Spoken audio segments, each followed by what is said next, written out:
وإذا صرفت أبصارهم تلقاء أصحاب النار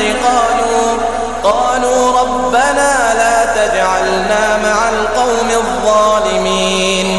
ونادى أصحاب الأعراف رجالا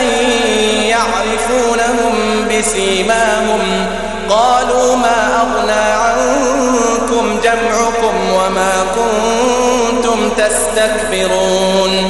أهؤلاء الذين أقسمتم لا ينالهم الله برحمة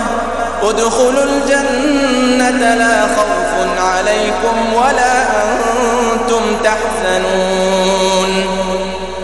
ونادى أصحاب النار أصحاب الجنة أن أفيضوا علينا من الماء أو مما رزقكم الله قالوا إن الله حرمهما على الكافرين الذين اتخذوا دينهم لهوا ولعبا